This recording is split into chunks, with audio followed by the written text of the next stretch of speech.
This is Rebecca Schofstall with DigitalThinker.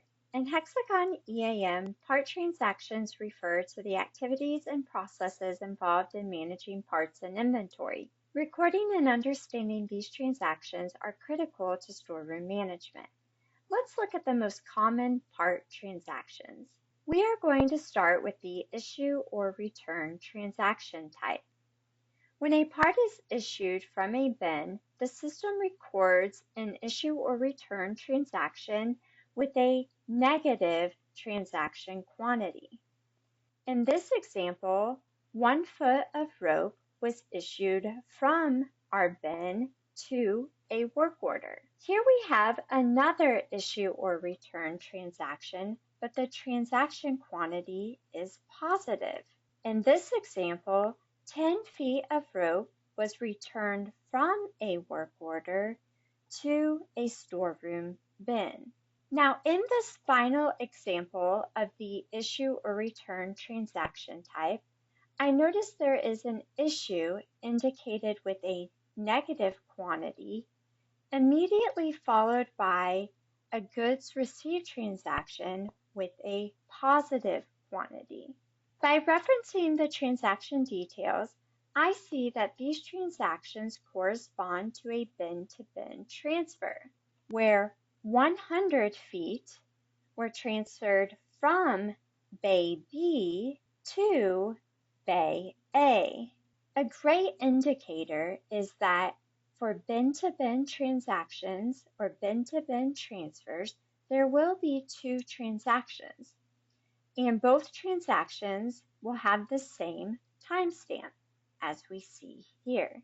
So whenever you see an issue or return transaction type, that could be the result of a bin-to-bin transfer, unused materials being returned to the store, or the result of materials being issued from the store.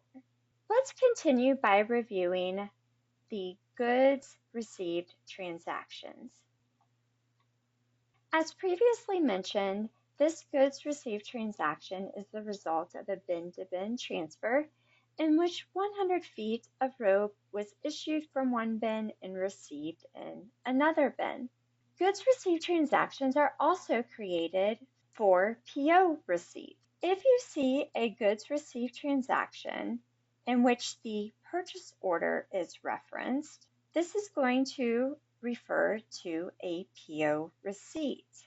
Now, transactions with the type of goods received can also be created by non-PO receipts. This would be represented for transactions in which the purchase order is blank, but the supplier is referenced. And if you see a good received transaction with no PO or supplier reference, that could be the result of a bin-to-bin transfer, as previously discussed, or a store-to-store receipt. As we see here, bin-to-bin transfers create two transactions for the same store. But for store-to-store transfers, you will not see a corresponding transaction for the same store, because with store-to-store transfers, we are transferring materials from one store to another store. So in this example, my goods received transaction is the result of a store-to-store transfer.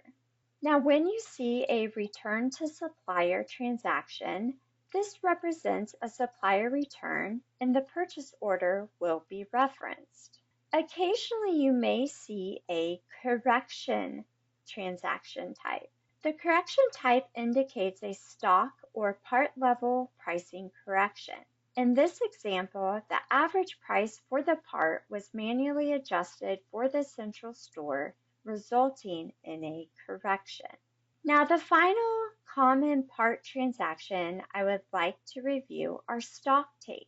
If you ever manually update the quantity on hand on the stock tab, and there is a difference between the expected quantity and physical quantity on a physical inventory, EAM will record a stock take transaction. Now, hopefully, the next time you review the part transactions, you will have a clear understanding and be able to differentiate between the various transaction types. Also, please be mindful if utilizing the default recent transactions data spy, as this view only displays records for the past 30 days. Thanks for watching, and be sure to like and subscribe if you found this video useful. Have a great day.